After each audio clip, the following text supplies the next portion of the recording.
Hola, ¿qué tal? Todos los que nos ven y nos escuchan, ¿cómo están? Mi nombre es Diana García y este es nuestro tercer episodio de su podcast Docente. Hola, yo soy Tony, bienvenidas, bienvenidos desde donde nos estén viendo. Y hoy tenemos un episodio muy padre, muy interesante. Vamos a hablar de la curiosidad y tenemos una invitada que pues a nosotros nos llena de orgullo tenerla aquí sentada con nosotros. Sí, les presentamos a Diana Rubio. Hola, ¿qué tal? Un placer estar aquí con ustedes, compartir este espacio con Diana y Tony, todo un lujo y con toda la comunidad que nos está siguiendo por allá.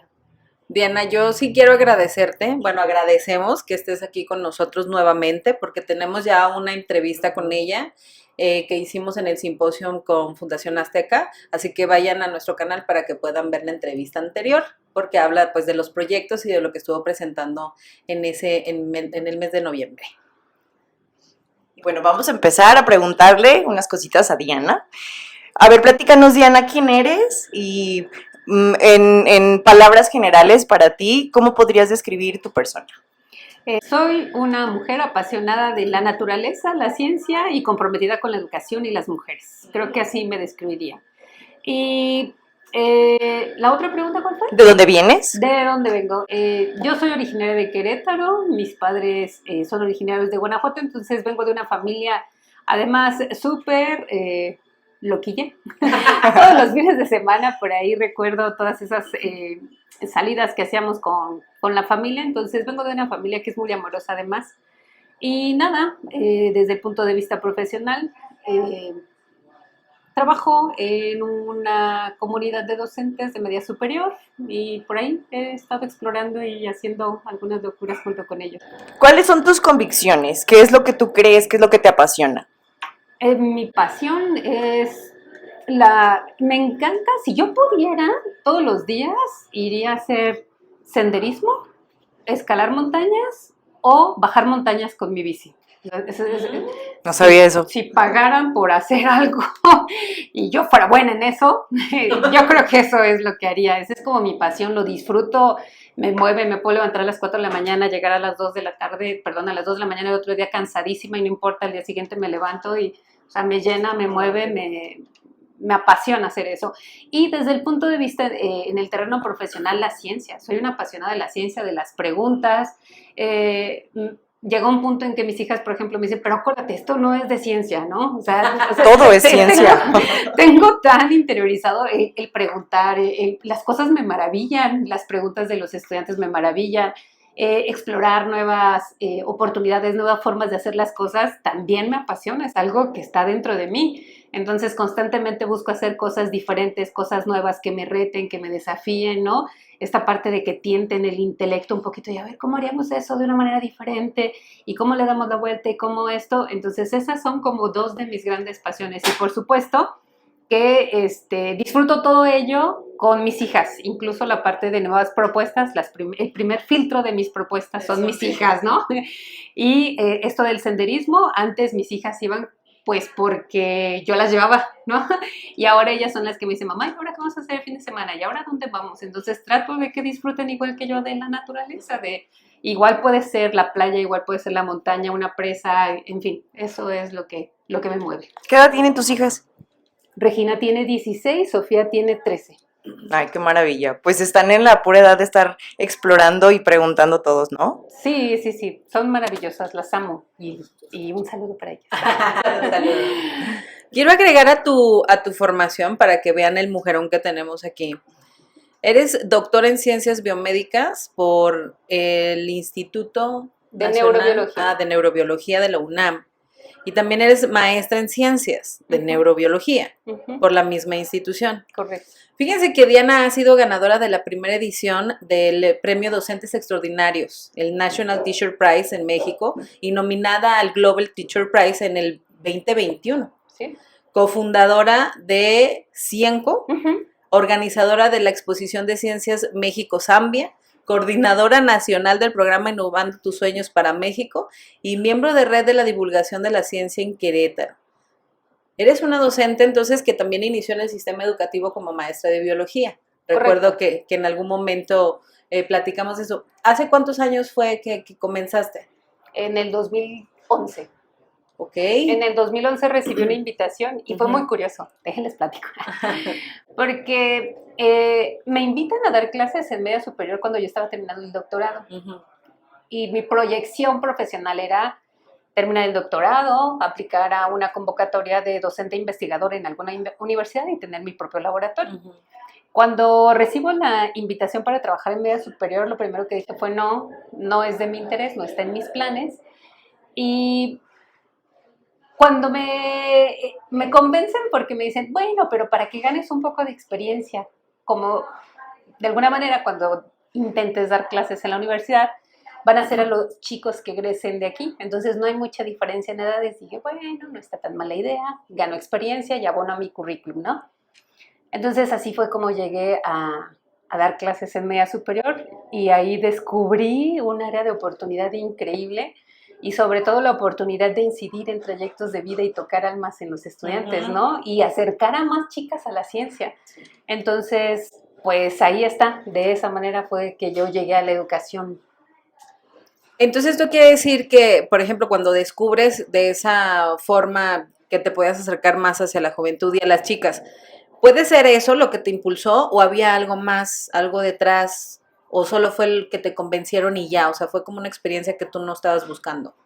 Fue algo que yo no estaba buscando, insisto. Yo quería mi laboratorio, tener mi línea de investigación. Entonces, ver los resultados a tan corto plazo es bien significativo. Yo he dado clases de maestría y doctorado. Y se disfruta de una manera diferente, los resultados son distintos, pero cuando observas que el impacto transforma una decisión vocacional, por ejemplo, que descubren a la ciencia como un proyecto de vida, cuando las chicas te identifican como un rol a seguir o eres su inspiración, ahí es donde dije, bueno, es que algo está sucediendo acá que no sucede frecuentemente. Y hubo incluso momentos en que algunos compañeros me decían, bueno, si tú tienes doctorado, ¿qué haces aquí? Bueno, pues lo que tú haces, ¿no?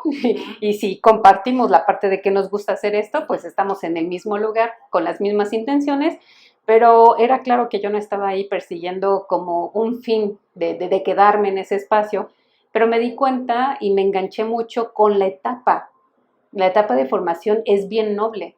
A diferencia de la licenciatura, donde ya tienen una vocación, donde ya eligieron, donde ya están trazando un camino en un sentido diferente, en media superior es una etapa de transición, de búsqueda de identidad, pero además en la toma de decisiones de su formación.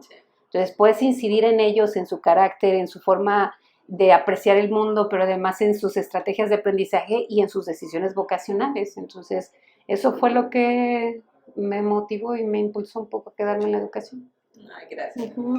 Diana, en uno de los videos que observamos que te preguntaban del Global Teacher Prize, una pregunta que se me hizo muy interesante que decía, ¿cuál es la esperanza de Diana para el futuro? Y tu respuesta fue insistir haciendo lo que haces y que lo disfrutes cada día. Sí. ¿Crees que has logrado eso hasta el día de hoy y lo sigues haciendo todo el tiempo? Sí. Yo no sufro dar clases. Yo me divierto con los estudiantes, vivo aprender con ellos, aprendo constantemente con ellos. Ellos me han fortalecido mucho. Escucharlos me ha dado un sentido diferente de apreciar cómo viven ellos la educación. Y a partir de eso, entenderlos mejor para poderlos atender de una forma asertiva. Entonces, para mí ha sido muy importante esa parte de vulnerarme. Sí, no, sí, soy científica, pero no lo sé todo. Sí, yo soy la maestra, pero tú puedes venir con preguntas fantásticas, mucho mejores que las que yo pueda plantear. Entonces, creo que en ese sentido lo logro todos los días, trato de ir con mi versión natural, ¿no? Recuerdo mucho las palabras de Mario Santibáñez en el encuentro que tuvimos con Fundación Azteca. Él decía, bueno, es que a las escuelas en muchas ocasiones nos creamos personajes como docentes y con eso vamos a dar clase. Y creo que yo también descubrí eso, no de manera tan enfática como lo mencionaba Mario, pero eso me hizo recordar que efectivamente llegó un punto en que dije, yo voy a disfrutar con mis estudiantes. Nunca pasaba mucho tiempo en las salas de docentes. Pasaba más tiempo en los espacios de los estudiantes, viendo cómo copiaban las tareas. En la jardinera. Exacto, sí. Y descubres cómo lo viven, ¿no? Sí. Y también con sus lamentos de, oh, es que nos dejaron un proyecto, y ahí viene otro, y ahí está otro, y pues ya, Juan, entrega tú este, Pedro, tú este, y decía, bueno, y entonces, ¿qué estamos haciendo como docentes? Y finalmente ellos no los estamos comprometiendo ni enganchando con nada, ¿no? Entonces sí, hasta el momento lo logro y cada día es una pasión diferente, es algo nuevo. A mí me gusta ver el aula como un espacio en el que podemos hacer investigación, como un experimental. Exacto, sí, o sea, la nueva escuela mexicana nos da la oportunidad de asumir algunos riesgos con cierta prudencia, pero con mucha audacia, y tratar de hacer las cosas de una manera diferente. Y pues es una invitación también a tomar riesgos y a cometer errores. Exacto. Que se animen a cometer Sí. errores, porque era lo que hablábamos en el capítulo pasado, que a veces esta imagen rígida del docente, bueno, que se cree que se debe de tener del docente, ¿no? Y que el docente mismo lo cree así. Entonces se adoptan estos personajes en donde no se pueden salir de la línea, en donde no se pueden equivocar, en donde tienen que mantener... Y la verdad es que vulnerarte es tan delicioso también para estar en contacto con los alumnos y poder empatizar junto con ellos, un proceso de aprendizaje que también es propio del docente, Claro. ¿no? Sí, sí, sin duda. Fíjate que, bueno, tú conoces el propósito de este espacio porque te lo hemos platicado, pero lo retomo, ¿no? Nuestra intención es apoyar a los docentes, es empoderarlos, es que crean en sí mismos, y voy a agregar esta palabra a nuestros propósitos, que es vulnerabilidad, algo a lo que le tenemos mucho miedo. Sí. A mí me gustaría saber cómo le haces tú para fortalecer tu mente y tu corazón y siempre elegirte salir de ese cuadrado donde a veces el sistema educativo, las mismas dinámicas de las escuelas nos hacen como que de aquí no te puedes salir. Fíjate que voy a tratar de responder a esta pregunta que no es sencilla con una experiencia que tuve. Yo creo que igual que muchos docentes, yo llegaba a las primeras clases y pasaba lista, ¿no? Voy en el estudiante número 7 y me saltó, no me dijo, yo sí te dije, no te salté, no pones atención, ¿no? Dije, ¿cómo le hago para que pongan atención y me escuchen y yo no tenga que estar repitiendo y no me interrumpan? Y pues te echas pasando la lista 20 minutos, claro, ¿no? Entonces yo dije, tengo cosas que hacer. Entonces recuerdo que en algún momento les dije, bueno, no contesten presente, van a contestar con el deporte que les gusta. Y al día siguiente, van a contestar con la canción, van a contestar con el libro que odian, van a contestar con... Así tal, ¿no? Empezamos. Entonces llega una chica y me dice, maestra, ¿por qué no nos preguntas sobre nuestros sueños? Dije, sí, eso está fantástico, venga, vamos. Juan Ramírez, Regina Sánchez, y ya estaban con los sueños, ¿no? Y te das cuenta que en realidad tienen sueños y aspiraciones que nosotros alguna vez tuvimos o que aún tenemos. Pasan los días y llega una chica y me dice, maestra, llegaba mal la chica, y le digo, ¿qué pasó? No, pues me siento mal, maestra, ¿por qué no nos preguntas sobre nuestros miedos? Y yo, claro. Le dije, no, un momento, yo con eso no me meto. No, maestra, pero usted dijo que nos iba a escuchar. Bueno, está bien, va. A ver, Juan Morales, Regina Sánchez, tal. Y cuando iba en la tercera, bueno, creo que no llegué ni al 10, empecé a llorar. Porque encuentras que las personas que están frente a ti, que además los padres están confiándote, porque es la realidad, los papás mandamos a los niños para que aprendan algo, para que se construyan, para que socialicen, para que sean buenas personas, pues tenían miedos tan genuinos y tan parecidos a los míos, que compartimos.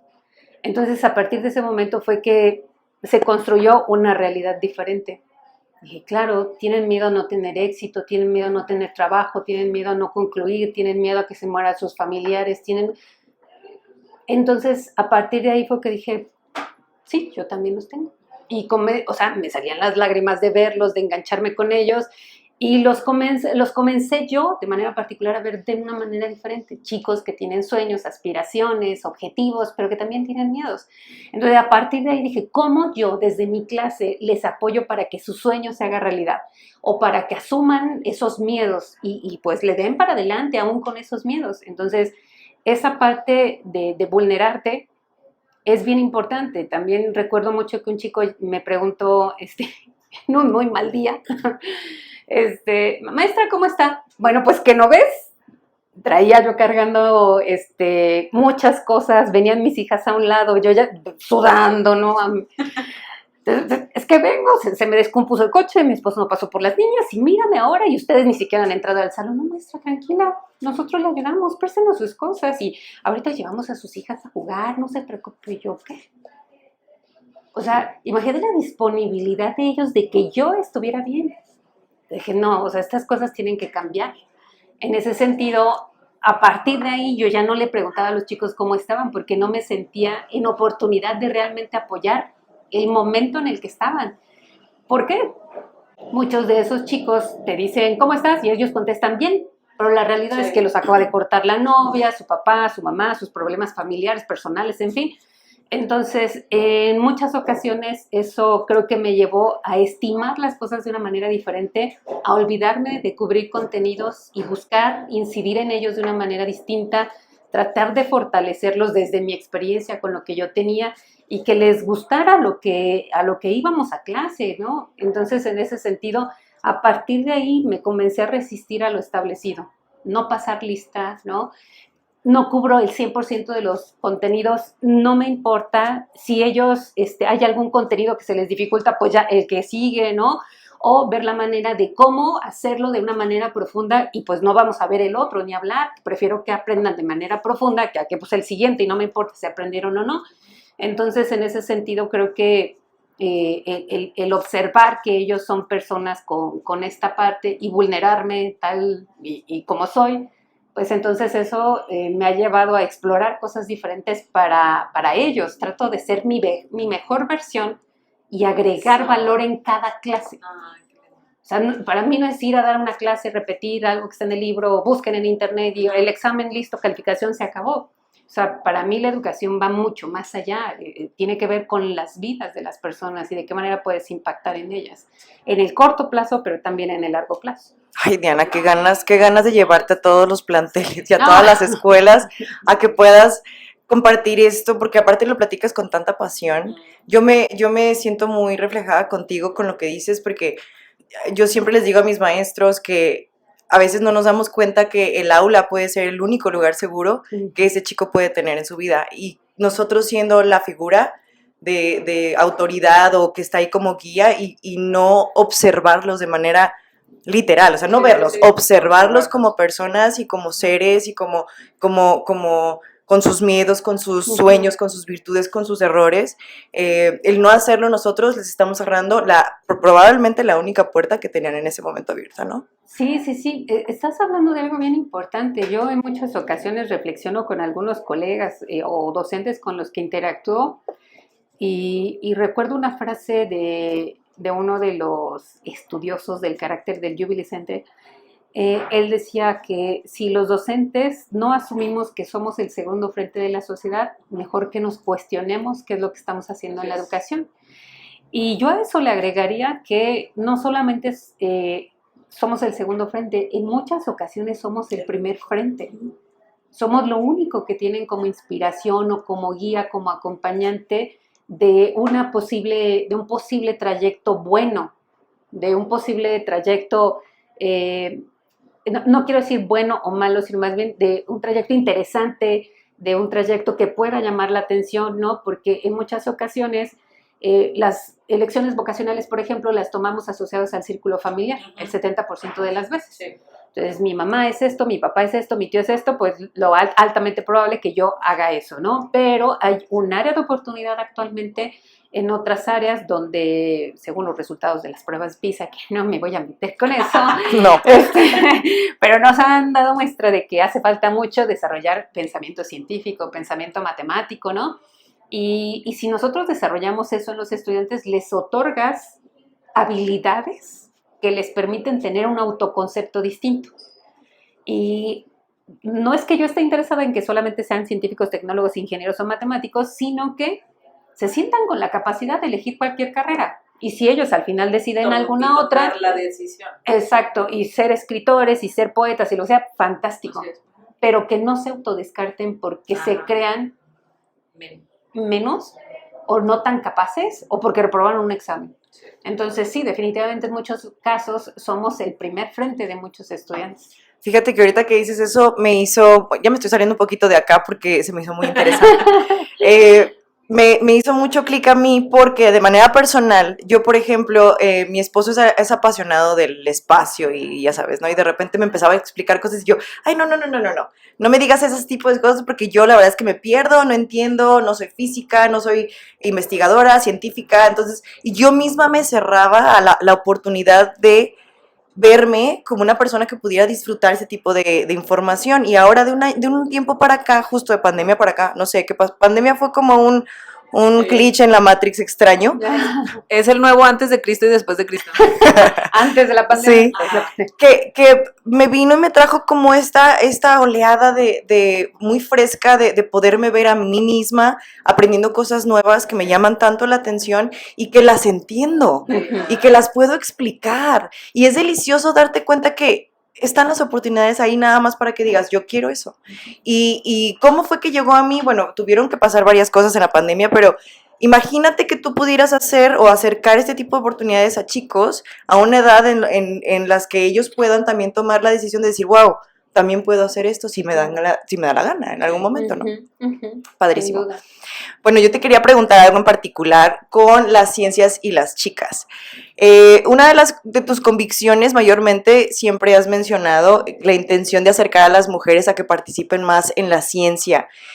¿Hubo alguna situación en particular que tú has vivido o por qué, bueno, digo, nosotros somos mujeres y también como que lo impulsamos, pero particularmente platícanos todo el tema de las mujeres en la ciencia? Yo llegué a la ciencia por accidente, no fue mi convicción. Y a lo mejor, perdón que me extienda, pero sí me gustaría que los docentes y que lo compartieran también con los estudiantes. Hay muchas ocasiones que las personas que hacemos ciencia les preguntan, ¿y por qué haces ciencia? Ah, bueno, es que de chiquita tenía un kit y tenía un libro, y es que vi una película. Bueno, yo mi alegría. Exacto. Comercial. Yo no tuve nada de eso. Yo, en mi proyecto de vida no estaba la ciencia. Llegué a la ciencia por accidente, por ahí pueden buscar, no me voy a detener con eso, pueden buscar cómo es que llegué a la ciencia en una charla TED que tengo por ahí en YouTube. Pero creo que lo importante es que yo llego a la ciencia a través de una mujer científica que escuchó mis preguntas, que escuchó mis inquietudes y que además estuvo en la disposición de decirme, bueno, ¿quieres conocer un poco más? Ven a mi laboratorio, una doctora titular, y me acomodó mi banquito, me dijo, a ver, léete esto, que además estaba en inglés. Yo soy egresada de escuelas públicas, no entendía nada. Y le dije, doctor, están en inglés. Yo bien ingenua. Me dice, vas a aprender pronto, no te preocupes. Yo. Entonces, creo que esa parte de esa disponibilidad, de esa disposición de estar ahí para una chica que además era de educación física y ella en un instituto de neurobiología, o sea, la disponibilidad, cualquier otra persona hubiera dicho, bueno, es de educación física, me interesaría hacer esto con un médico, ¿no? Con un biólogo que a lo mejor se queda en mi perfil y en mi línea de investigación. Ella lo hizo por un interés genuino que yo mostré. Entonces creo que ella fue un detonante para que yo pudiera ser una facilitadora para otras chicas. Otro aspecto importante fue cuando yo comencé a dar clases en bachillerato y al mismo tiempo terminaba el doctorado, iba a hacer presentaciones en congresos sobre neurociencias y los hallazgos que teníamos en el laboratorio. Recuerdo que a mi regreso las chicas muy entusiasmadas, maestra, ¿y ahora dónde fue? No, fui a tal lugar y ya saben el chismecito. Pero de repente sucedía que las chicas me decían, maestra, pero no está casada, ¿verdad? Yo sí. Maestra, pero no tiene hijas. Sí, también. ¿Y cómo le hace? Pues como le hace cualquier persona que busca sus sueños y sus objetivos. Entonces creo que ese fue también otro detonante para acercar a más niñas a la ciencia. Ellas mismas creen que es incompatible. Una persona que hace ciencia, híjole, qué difícil, seguramente. O sea, el concepto no es de estar casada, no tiene hijos. Y en muchas ocasiones algunas de ellas me dicen, bueno, pero estoy en una escuela particular, ¿verdad? No, su familia tiene dinero, tampoco. Entonces también es importante para mí que las chicas sepan que no importa el origen que tengas, puedes llegar a tener un trayecto científico importante. Entonces esos han sido mis motores para acercar a más chicas a la ciencia y por supuesto que los números respaldan todo lo que estoy diciendo. De las personas que hacen ciencia en el mundo solamente el 30% son mujeres y de las investigadoras eméritas del Sistema Nacional de Investigación es muy poco el porcentaje de mujeres porque hay obstáculos y barreras que tenemos que son invisibles. Entonces, a mí me gustaría externar esto. Yo no llegué a la ciencia por una convicción, pero por elección decidí hacer un trayecto en la ciencia, lo que implica que cualquiera de nuestras estudiantes puede lograr un trayecto importante en la ciencia y puede hacer de la ciencia un proyecto de vida. Wow, Sí. estoy como que, qué padre, Qué bonito. sí, qué bonito todo lo que nos estás diciendo, porque Gracias por lo que haces por las niñas en sí. la ciencia en este país.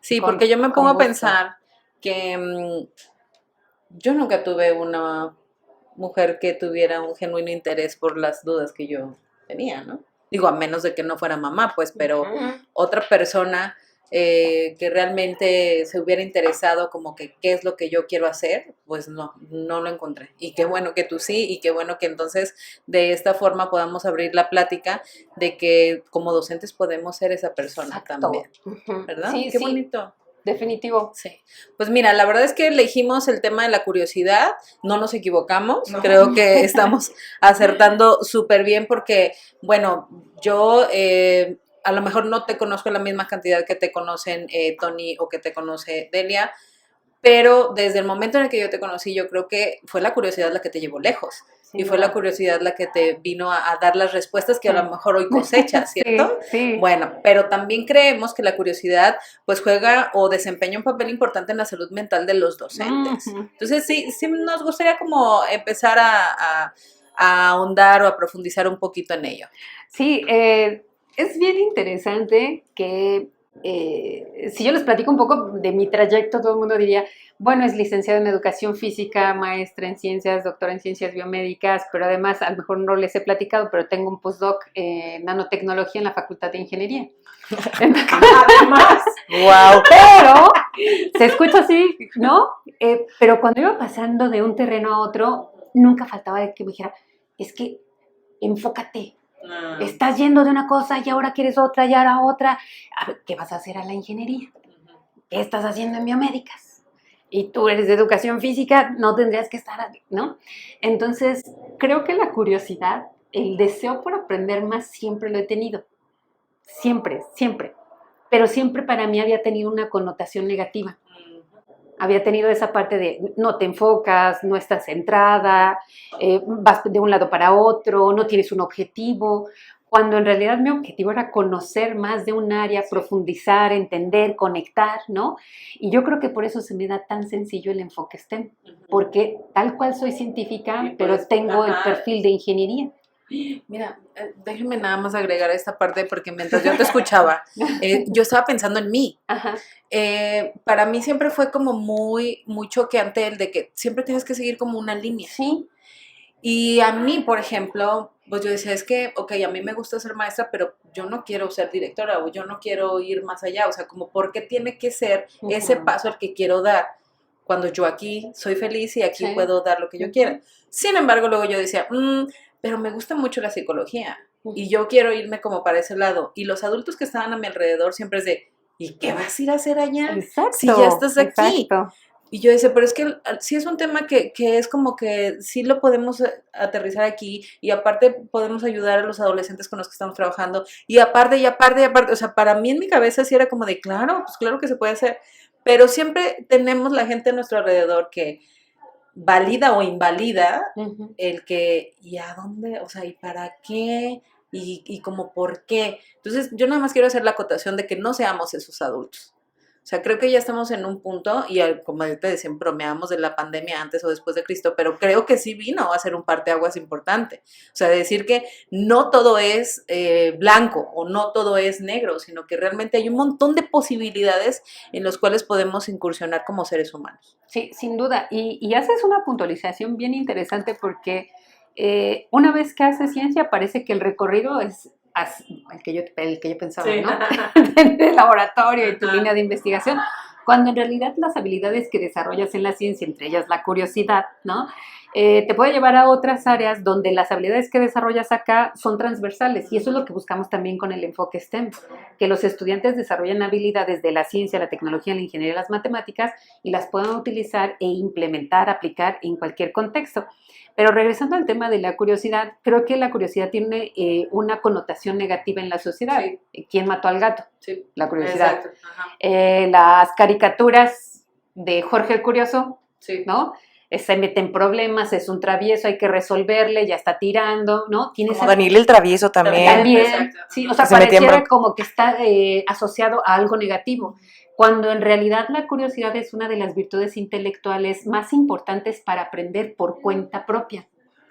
Entonces, en ese sentido, para mí, cuando descubrí la educación del carácter e identifiqué que la curiosidad era una virtud intelectual positiva, un rasgo positivo de la personalidad, dije, claro, yo soy curiosa y a mí me gusta conocer de esto y voy aquí, voy allá y me encanta y además tengo esa facilidad.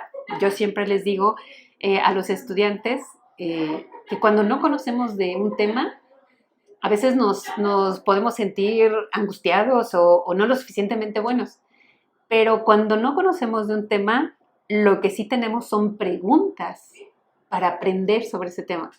Entonces, la curiosidad nos invita a desarrollar esta habilidad de cuestionar, de hacer preguntas no solamente básicas, sino profundas, investigables, en fin. Entonces, yo tengo esa facilidad, pero ahora reconozco que es un rasgo positivo de mi personalidad que me ha llevado de un lado a otro, pero eso que me ha llevado de un lado a otro ha construido la persona que ahora soy. Si me hubiera quedado solamente como licenciada en educación física o solo con la maestría, el doctorado, o no me hubiera atrevido a explorar la ingeniería pese a todo lo que me dijeron, creo que sería otra, mi formación, mi apreciación de la vida sería distinta.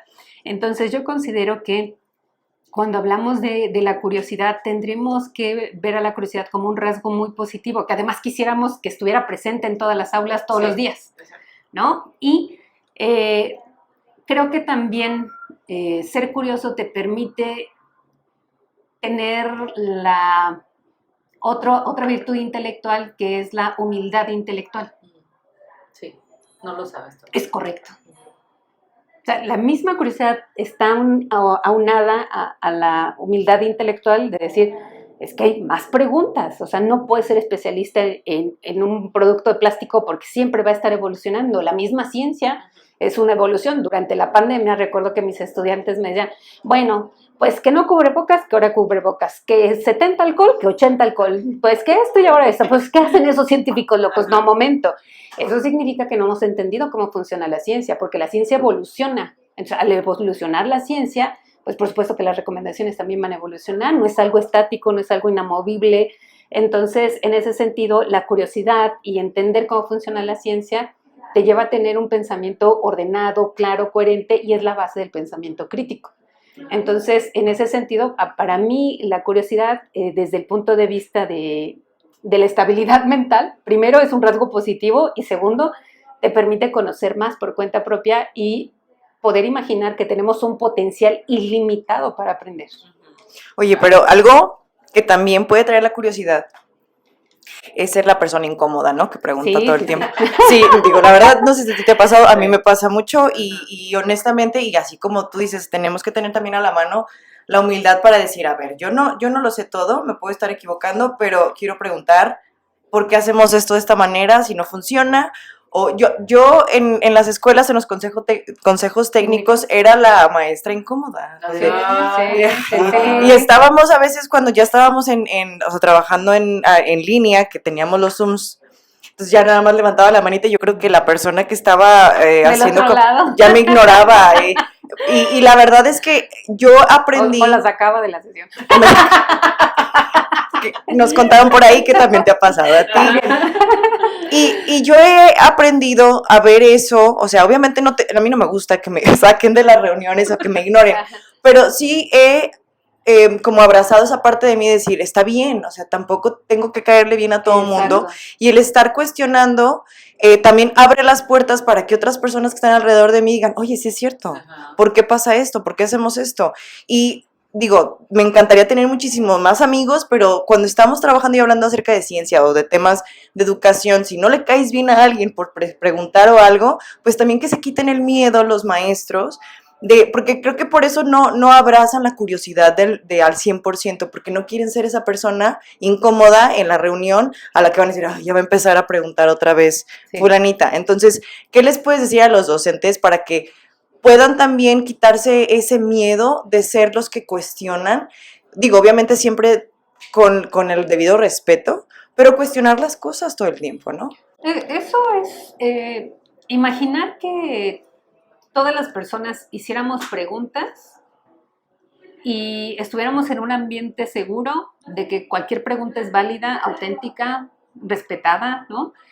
Creo que para lograr un escenario como ese necesitamos un cambio de cultura.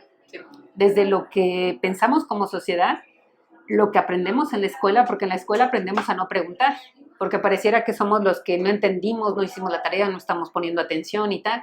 Entonces, si partimos de la idea de que una persona tiene curiosidad como un rasgo positivo de la personalidad, también cuando hablamos de virtudes que, como la curiosidad, hay que considerar que habrá que identificar también en qué momento hay que ser curioso, por qué cosas vale la pena ser curiosos, con qué círculo de personas me siento confiado en ser curioso.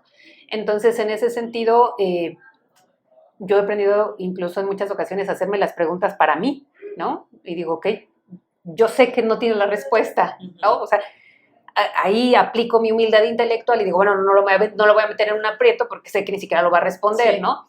Entonces, creo que también habría que identificar que cuando tenemos una virtud como esa, habría que identificar dónde, cómo y la disponibilidad que tenemos. Incluso el planteamiento de preguntas puede llegar a ser un planteamiento tan tentador, tan sofisticado, que podemos darle la vuelta a ese escenario. No es fácil. O sea, hay que trazar una ruta donde eventualmente tú seas el preguntón, pero se hace el preguntón de eso que tienta y que todo el mundo esté, ¿y ahora qué va a preguntar? ¿Y ahora qué va a decir? Oh, no, claro, no, déjala que pregunte, vamos a ver qué es lo que, ¿sí me explicó? Entonces, en ese sentido, creo que vale mucho la pena como hacer esta autovaloración de en qué momento vale la pena, y pues ya lo dice por ahí la cultura social, ¿no? Hay batallas perdidas y hay luchas que sí se deben de enfrentar, y creo que hacer una elaboración sofisticada de una pregunta ante una intervención es un proceso largo, no es fácil, no es sencillo, pero por el otro lado también debemos de cultivar más las virtudes intelectuales y saber que la pregunta es parte del proceso. Y en cualquier escenario, en el escenario que sea, es válida cualquier pregunta. ¿Y por qué es válida? Porque una pregunta nos va a ayudar a entender mejor qué es lo que se quiere de nosotros, qué es lo que nos están pidiendo usualmente en los consejos técnicos, qué esperas de mí, qué es lo que voy a hacer, y eso te lleva a concretar un objetivo. Entonces, esas preguntas que usualmente resultan incómodas son las preguntas que nos permiten establecer un objetivo, y usualmente las hacemos porque no hay claridad en lo que nos están pidiendo, ¿no? Entonces, habrá que puntualizar en qué momento, pero también yo creo que muchas de esas preguntas son muy válidas porque no hay claridad en lo que nos piden. Y en ese sentido, cualquier pregunta es válida para aclararlo. Hay situaciones en las que si no preguntas te quedas con la duda, ya no sabes por dónde, qué es lo que me está pidiendo, qué. Entonces esas preguntas nos surgen de una manera natural. Entonces a quien se les esté haciendo ese tipo de preguntas tendrá que replantear cómo maneja la información y cómo la presenta para imaginando qué preguntas y anticipar incluso las preguntas que te hagan. Pero una persona que simplemente llega y vuelca de información no es una persona que está anticipando las preguntas que pueden surgir.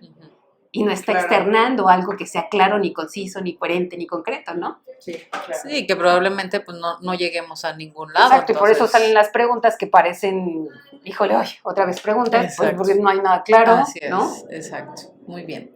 Pues fíjate que encontramos algunos puntos que nos ayudan a fortalecer la curiosidad en los adultos, sobre todo pues en los docentes, que es a quien nosotros nos estamos dirigiendo. Porque generalmente miramos la curiosidad también como algo que sea muy de niños, ¿no? Pero pues a lo que vemos, como lo que estamos platicando, es que la curiosidad pues debe de mantenerse y cultivarse a lo largo de nuestra vida. Entonces los vamos a ir leyendo así como uno por uno y ya tú nos vas diciendo tu opinión, ¿sí te parece? Sí. Bueno, el 1 dice, estímulo cognitivo. La curiosidad impulsa a las personas a buscar nuevos conocimientos y experiencias. Para los docentes, esto puede traducirse en un estímulo cognitivo positivo, mantener la mente activa y comprometida en la búsqueda constante de aprendizaje. Esto puede contribuir a una mayor satisfacción y bienestar mental. ¿Tú cómo te identificas en tu trayectoria con este punto?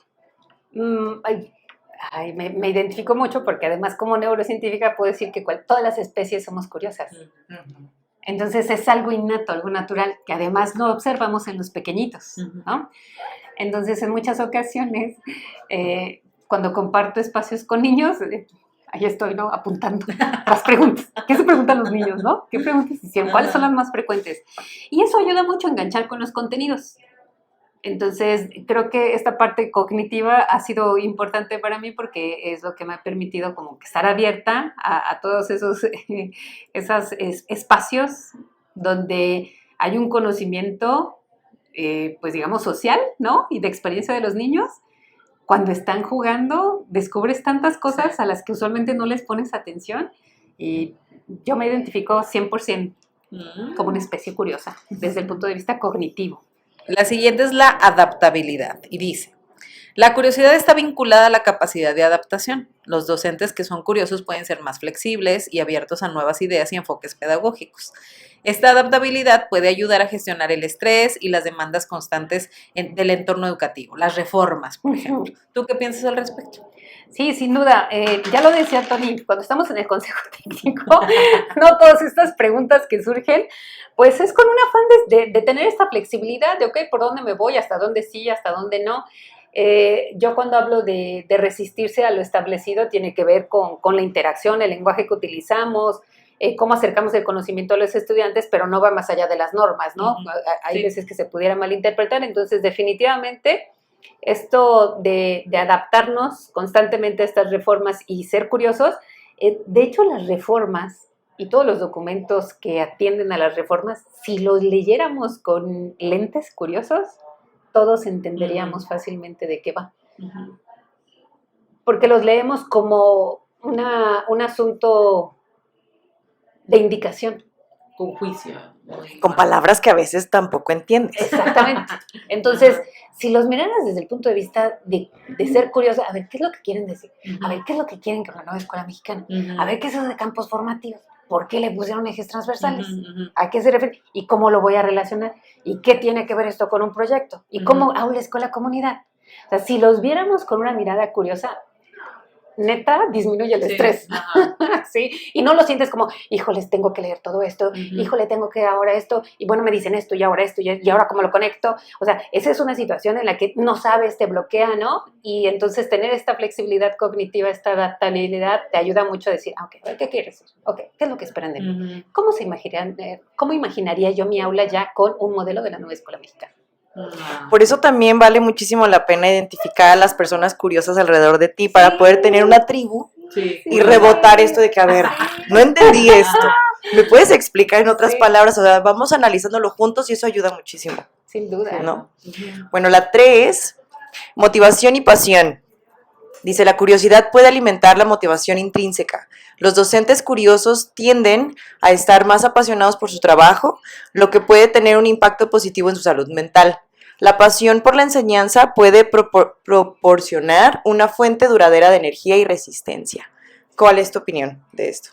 Me gusta mucho la parte de la motivación intrínseca. Cuando eres curioso, tienes ese interés genuino y natural de hacer preguntas. Eso, por supuesto, que se ve reflejado en la forma incluso de cómo afrontas el aula. Cierto. Entonces, si uno mismo se cuestiona incluso lo que uno tiene, cuál es la motivación que tienes, cuál es la filosofía con la que vas al aula, ¿no? ¿Cómo quisieras, cómo imaginas esa aula, cómo la ves desde un punto de vista de agregar valor como Diana docente o Tony docente, Diana docente, ¿no? Entonces, en ese sentido, surge esta motivación de agregar un valor genuino, natural, y pues cuestionas mucho cómo llegar a ese objetivo y eso te disminuye el estrés 100%. Porque va a ser algo que a ti te guste, algo que tú quieras compartir, algo que tú tienes como propio. La pasión. Exacto. Entonces, yo descubro que me encanta la ciencia y antes daba mis clases todas chafas y hasta que dije, no, pues yo quiero que sean científicos, yo quiero que se sientan como científicos y a mí hacer ciencia me encanta. Los voy a poner a hacer ciencia, no que la lean. No que la repitan, a que la hagan, a que se equivoquen, Entonces, sí, definitivamente si tenemos esa motivación intrínseca que te lleva a cuestionar cómo hacer de una manera diferente las cosas, te disminuye 100% del estrés. Ay, súper bien. La siguiente sería el aburrimiento. Dice, la curiosidad puede ayudar a contrarrestar el aburrimiento y la monotonía que a veces pueden experimentar los docentes. La variedad y la novedad en el aprendizaje y la enseñanza pueden ser elementos clave para mantener un estado mental saludable. ¿Tú cómo lo ves? Coincido también, la novedad para nosotros a lo mejor implica más trabajo, Ujú. ¿no? Hacer algo de una manera diferente, ¿no? Una experiencia, hacerla de una manera diferente implica más trabajo de escritorio o de evaluación y esto. Pero a mí me ha funcionado muchísimo y tal vez es algo que quisiera compartir con todos, es que si diseñamos experiencias de aprendizaje con el final en la mente, es más sencillo. O sea, primero el final, Sí, el final. perdón. ¿Qué es lo que busco que los estudiantes sí o sí aprendan al final del ciclo escolar, del área que quieras, o del semestre? Ujú. Con eso en mente te echas para atrás. Y dices, a ver, yo quiero que los estudiantes logren esto. ¿Qué acciones, qué actividades, qué proyectos puedo ir construyendo hacia atrás? Y empezar el día uno de este trayecto que yo ya tengo en mente de una manera diferente. Entonces, en ese sentido, evitas el aburrimiento, pero ya lo planeaste. Ya planeaste, bueno, yo quiero aprender junto con ellos tal cosa, me encantaría verlos construir esto y me voy a divertir haciendo esto y lo voy a disfrutar. Entonces, si comenzamos con el final en la mente y a partir de ahí planeamos, el aburrimiento es cero, porque estás intencionadamente seleccionando aquellas actividades que tú vas a disfrutar con los estudiantes. Wow, nunca lo había visto desde ese punto de vista. Qué padre. Sí, yo te voy a compartir algo. Yo ahorita no estoy frente a grupo y la verdad es que lo extraño muchísimo. Creo, la gasolina que necesita mi corazón ahorita, porque amo lo que hago, amo muchísimo lo que hago y el acompañamiento docente es algo que me llena mucho, aparte yo lo pedí.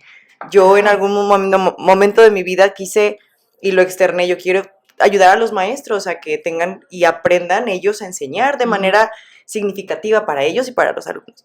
Pero cuando yo estaba en grupo, los últimos ciclos escolares yo tenía primaria, tercero de primaria, chiquititas. Ajá.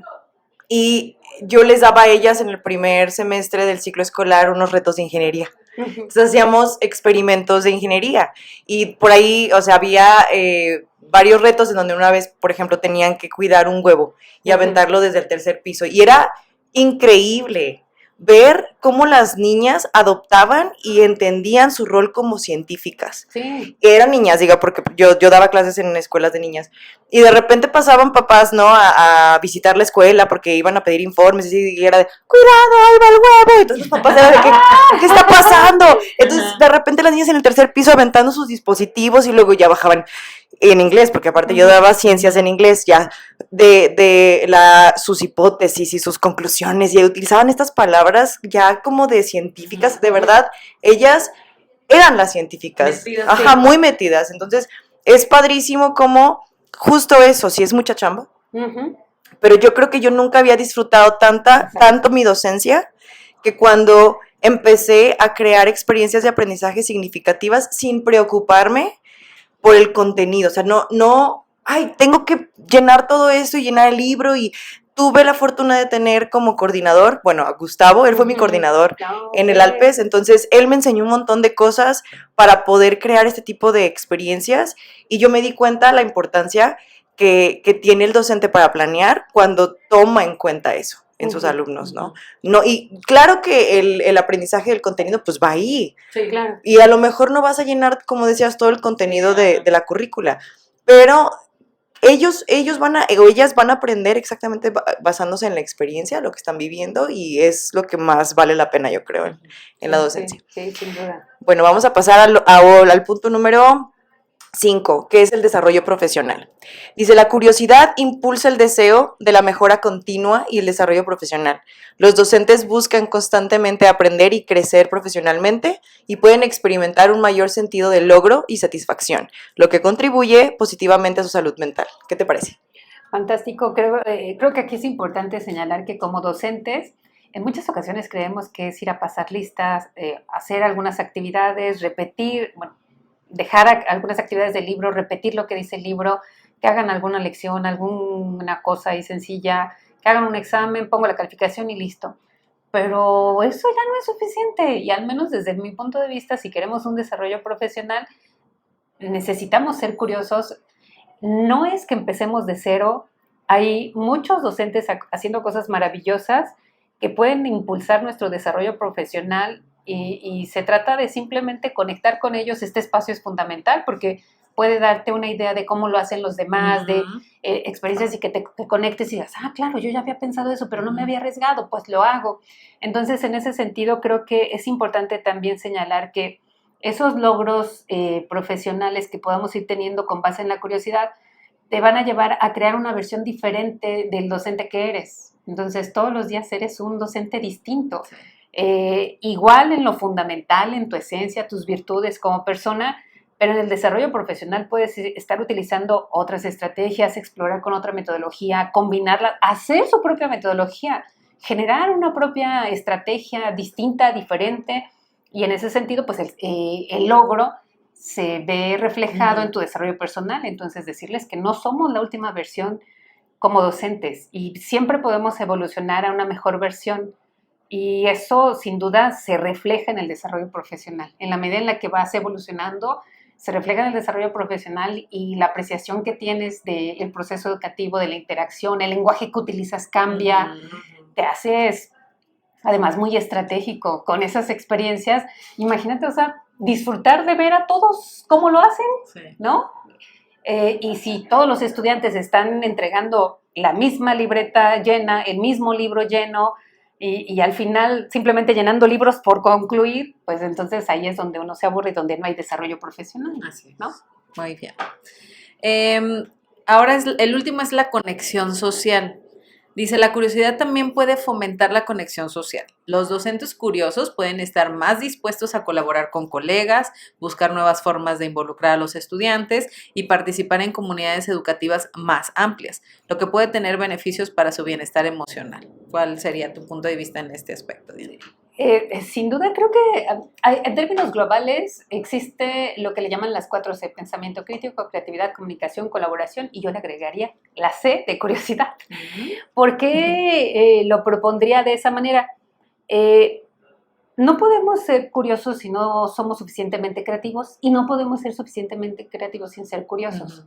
Para poder colaborar necesitas ser curioso. Notemos que cuando los estudiantes están trabajando en equipos y no tienen aportaciones, es porque no están haciendo preguntas. Seguramente no tienen conocimientos, pero la interacción puede ser a través de las preguntas para aportar al equipo. Entonces, en ese sentido, creo que la conexión, número uno, en el aula entre ellos es importante, y para nosotros la conexión con otros docentes es fundamental. Saber qué es lo que hace Tony, esto del huevo, ¿no? Saber qué es lo que hace Diana con otro nivel escolar.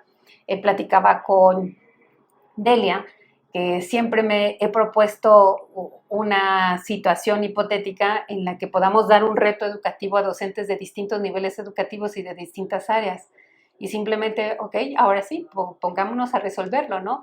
Pero que logremos capturar las habilidades que tiene desarrollada una maestra de preescolar. La maestra de preescolar se roba la atención de sus chicos, de sus chicas. ¿Cómo podemos utilizar algunas de las estrategias que usa ella para primaria, para secundaria, para universidad, para adultos, ¿no? ¿De qué manera los proyectos de la universidad, el planteamiento de un proyecto universitario, lo podemos bajar a preescolar y decir, ok, los niños pequeños también pueden plantear un proyecto en un nivel de escala completamente diferente, adaptado?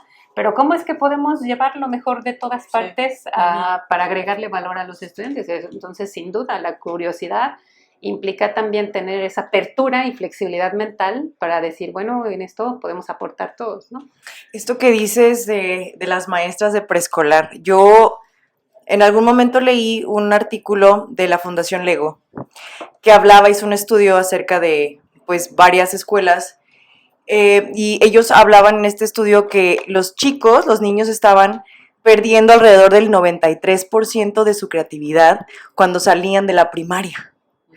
Y para mí fue muy alarmante porque yo estaba en primaria y era como, ¿qué estamos haciendo los maestros o el sistema educativo, las escuelas tradicionales, para matarles a los chicos? Algo que viene como de manera muy innata, muy natural, muy, sí, pues intrínseca en los niños de preescolar, para que pasando por los periodos de primaria lleguen al final de este periodo en sexto, a los 11 a 12 años, y que ya hayan perdido como este gran porcentaje de su capacidad de creatividad. Se me hizo muy triste, pero también se me hizo una manera de de reto para podernos Claro. replantear qué estamos haciendo, ¿no? Y bueno, hablando también en este sentido, pues no es fácil ser maestro, no es una vocación que tengamos como herramientas para poder nosotros gestionar en este sentido temas de salud mental, porque hay muchos variables, ¿no? Está la carga laboral, temas con los alumnos, temas también con los padres de familia, que ya hablamos en el episodio 1 y 2, en donde estábamos abordando acerca de la importancia de hablar de la salud mental y la depresión. Si no lo han visto, pues vayan a verlo. Pero bueno, todo este tema de la curiosidad y que está ligado a la creatividad y a temas de salud mental, se nos hace como muy interesante platicarlos contigo y con personas que estén interesadas y que estén relacionadas en el medio de educación. Entonces, pues por mi parte yo te agradezco muchísimo. Ahorita vamos a platicar un poquito más acerca de... ¿Cuál la curiosidad? No, y nada más quiero agregar que de todo lo que estamos platicando, pues sí, la curiosidad tiende a ser un recurso muy valioso. Sobre lo que decía Tony ahorita, que en el episodio 1 y 2 estuvimos hablando de depresión, pues también estuvimos comentando de algunos detonantes que tiene el sistema educativo que pueden volver a profes en un burnout impresionante. Sí. Sin embargo, a mí sí me gustaría saber, para la gestión del estrés, la gestión de todas estas cosas que a lo mejor de repente, pues sin querer, ¿no?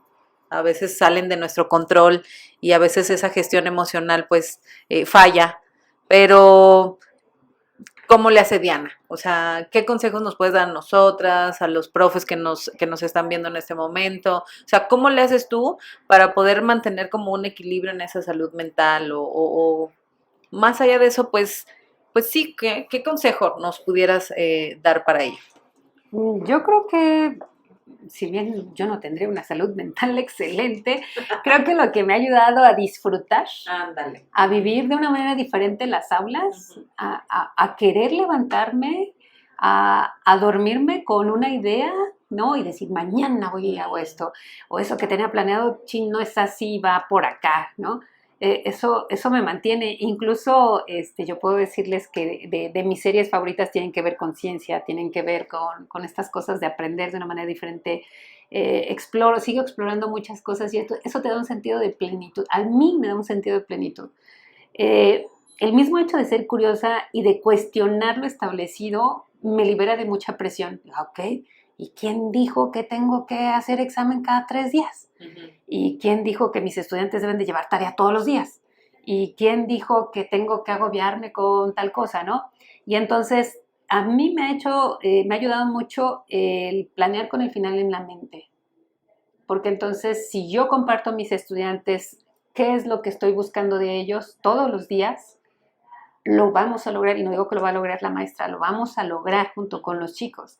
Le vas a dar la oportunidad de que se equivoque y no hay bronca, le vas a dar la oportunidad de que explore, no hay bronca, le vas a dar la oportunidad de que en su momento, en su tiempo, no todos te van a entregar la tarea igualita. Hay chicos que tienen diferentes pues talentos, intereses, no hay bronca, o sea, cuestionen lo que les genera estrés. Y en ese sentido, yo dejo tareas, pero no las evalúo todas. Y es claro para los estudiantes, ellos saben qué tareas sí voy a evaluar, pero que son la suma de diferentes esfuerzos y que si suman esos esfuerzos ya está lista la tarea que yo voy a evaluar. Entonces, yo no me agobio con 100,000 evaluaciones. Evalúo el proceso. Entonces los acompaño y digo, recuerden lo que tenemos, recuerden cuál es el objetivo, qué es lo que queremos lograr. Entonces, eso ayuda mucho a que te liberes de toda esa carga de el programa, el proyecto, esto y aquello. Recuerdo unas maestras de preescolar que me decían, es que ahora los chicos tienen que hacer el proyecto de un problema del contexto. Le digo, ok, ¿qué problema del contexto ustedes observan? Aquí la parada de enfrente del preescolar, hay asaltos y hay mucha violencia. Eso no es un problema que vayan a atender tus estudiantes. Hay que seleccionar, hay que ser muy específicos con qué sí, qué no. Y en ese sentido, nosotros tratar de disfrutar el proceso junto con ellos. Entonces, yo voy al aula, después de que ya hice mi planeación, pues yo voy al aula a disfrutar, a ver si eso que planeo funciona. Y si no, ok, chicos, a ver, ¿cómo les hubiera gustado? ¿De qué otra manera lo podríamos haber hecho? ¿Qué fue lo que más se les dificultó? esto no fue claro, ¿verdad? ¿Cómo lo harían mejor? Involucren a los estudiantes. Estamos hablando de que estamos creando la educación del mañana o del futuro. No podríamos hacer eso sin la voz de nuestros estudiantes. Entonces, yo co-creo con ellos, yo coevalúo, ellos hacen el examen, ellos me dicen cómo van a demostrar sus aprendizajes. En fin, la idea es conectar también. No estamos solos. Cualquier proyecto educativo que se imaginen, ya hay un antecedente. Busquen, traten de conectar con otros. Estos espacios son muy importantes, insisto, porque eso nos dará este sentido de que estamos compartiendo lo mismo y de observar cómo lo hacen y, digo, ayudarnos y colaborar. Algo que caracteriza a todo Latinoamérica, no solo a México, es que trabajamos solos en nuestras aulas. Este parte de diseñar con el final en la mente es un trabajo arduo, pero si lo haces con alguien más, disminuye y aprenden juntos y ya está, ahora sí nos vamos y disfrutamos. Otra cosa importante también es definir tiempos, los alcances. ¿Cómo los defines? Cuando haces esa programación. Ok, esto es lo que voy a hablar, esto en este momento. No dejar tampoco que se nos vengan las cosas encima y entonces sí estemos saturados. Y la otra cosa es también asumir que hay una diversidad en el aula tan importante. Y en esa diversidad nosotros podemos identificar que no tenemos que hacer sobreesfuerzo para lograr cosas que no se van a lograr en nuestro momento. Muchísimas gracias, Diana. Pues ya hemos llegado a nuestro final. ¿Cómo te sentiste? Nosotros estamos muy contentas de tenerte aquí, la verdad. Para mí tú eres un rockstar. Y te admiro muchísimo. Y aparte de tenerte aquí como colaboradora en la arena de la educación, también tenerte como amiga es un apapacho para el alma. Sí. Pero muchas gracias. ¿Tú cómo te quedas con esta entrevista? Yo me quedo con muchas cosas positivas. Creo que cuando conectamos entre personas con la misma vibra, la cosa se disfruta muchísimo. Ha sido un lujo estar con ustedes, poder compartir y poder compartir mi experiencia en su espacio. ¿Y qué sigue en la vida de Diana? ¿Qué más vas a hacer? ¿Qué es lo que tienes programado? ¿Qué andas haciendo ahorita? ¿Qué andas haciendo ahorita? Estoy trabajando en un proyecto de educación del carácter en colaboración con la Universidad Francisco de Vitoria. Vamos a acompañar a una escuela durante un año para certificarla como escuela de educación del carácter. Ajá. Estamos trabajando en colaboración también con un grupo de Argentina en un proyecto que tiene que ver con cibersabiduría. Nuestros estudiantes tienen estos temas de acoso, de bullying en las redes sociales. Está increíble. Entonces vamos a hacer eso. Tenemos un proyecto de liderazgo para directivos en educación del carácter también. Estoy trabajando también con un equipo de compañeros en la creación de una fundación para apoyar a estudiantes que tengan intereses en la ciencia, tecnología, ingeniería y matemáticas y también a los docentes. Y nada, continuar con los esfuerzos que tenemos con el equipo de Cienco para seguir agregando valor a los docentes a través de los talleres que tenemos. Quiero llegar a más escuelas a través del show de ciencia que tenemos, que es un constructo de estudiantes que estuvieron conmigo en un club de ciencias. Entonces, como algo más cercano que puedan ir a las escuelas y las jornadas STEM que tenemos también. ¡Wow! Súper bien. ¿Y tú que nos ves? ¿Cómo cierras? ¿Cómo te sentiste? Yo les voy a invitar a que nos sigan en nuestras cuentas en Instagram, que estamos como @do.cente con Z. En TikTok, @do.cente.te, perdón, @do.cen.te.